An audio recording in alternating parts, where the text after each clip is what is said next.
আসসালামু আলাইকুম, রোমানা রান্না কিচেন ব্লগে আর একটা নতুন ভিডিওতে স্বাগত। এখানে আমি নিয়ে নিয়েছি চিংড়ি মাছ। এটা গলদা বাগদা চিংড়ি একসাথে করে নিয়েছি, সাথে এদের ঠ্যাংও আছে। ঠ্যাংগুলো আমি কেটে নিয়েছি আর চিংড়ি মাছগুলো আমি ছুলকা সহ রেখেছি। আমরা ছুলকা সহ খেতে পছন্দ করি। ছিলে নিলে একবার ছিলে নিলে একটু ছোট হয়ে যায় আর ওটা ভালোও লাগে না। এগুলো আমি সব ভালোভাবেতে কেটে ময়লা পরিষ্কার করে ধুয়ে নিয়েছি।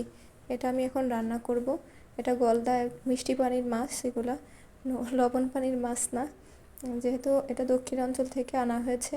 দক্ষিণ অঞ্চলের মাছ, এই ঠ্যাঙের ভিতরে শ্বাস থাকে, এই শ্বাস খাওয়া যায়। আমরা যারা চিংড়ি মাছ খাই, চিংড়ি মাছ প্রেমী, এটা বলতে পারবো যে চিংড়ি মাছেতে ঘিলুও থাকে, মাথার মধ্যে ঘিলু থাকে। আর এগুলো সব বাগদা মাছ। এই মাছগুলো খেতে খুব সুস্বাদু। গলদা মাছগুলো খেতে সুস্বাদু বেশি। আমি এটাকে ভুনা করব শুধু পেঁয়াজ দিয়ে। আমি পেঁয়াজটা ভালো করে লাল লাল করে ভেজে নিচ্ছি। পেঁয়াজটা ভাজার মধ্যে আমি একটু আদা রসুন দিয়ে দিব।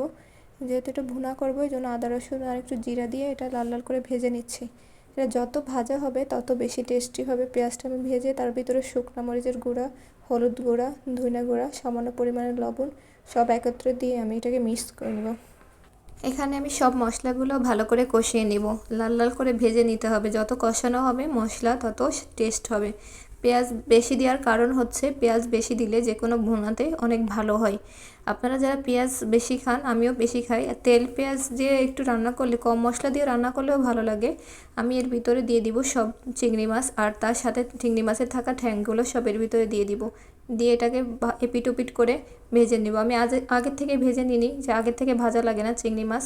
ওই সময় দিলে এই চিংড়ি মাছের কালার চেঞ্জ হয়ে গেল সাথে সাথে, 1 সেকেন্ডের ভিতরে কালার চেঞ্জ হয়ে গেছে। এখানে এভাবে এপিট ওপিট করে সব চিংড়ি মাছের গায়ে জানি মশলাগুলো লাগে, এই জন্য একটু কষিয়ে নিতে হবে। অনেকক্ষণ যাবত আমি কষিয়ে নিব এপিট ওপিট করে, আর নিচে থেকে যাতে না লেগে যায় এই জন্য বারবার একটু উল্টা পাল্টে দিতে হবে।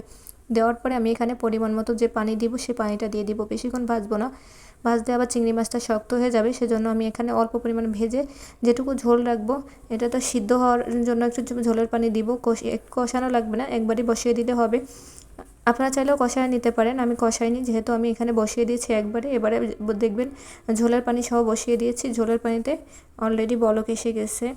এটা একটু টানবে, আমি পানি পানি রাখবো না, আমি গা মাখা ভুনা করবো। এই জন্য ঝোলের পানিটা আমি একবারে টানা নিব, যাতে মাছগুলো সিদ্ধ হয়ে যায়। আর এত সুন্দর একটা স্মেল আসতেছে এখন, এই যে রান্না করতেছি, ঘ্রাণটাই অন্যরকম। আর খেতে তো ভীষণ টেস্টি হয়েছিল। এই যে তৈরি হয়ে গেল আমার চিংড়ি মাছের রেসিপি।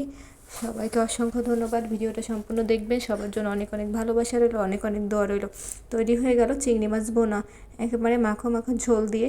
এই চিংড়ি মাছ আপনারা চাইলে খেতে পারেন। সবাই সম্পূর্ণ ভিডিওটা দেখবেন। সবাইকে অসংখ্য ধন্যবাদ।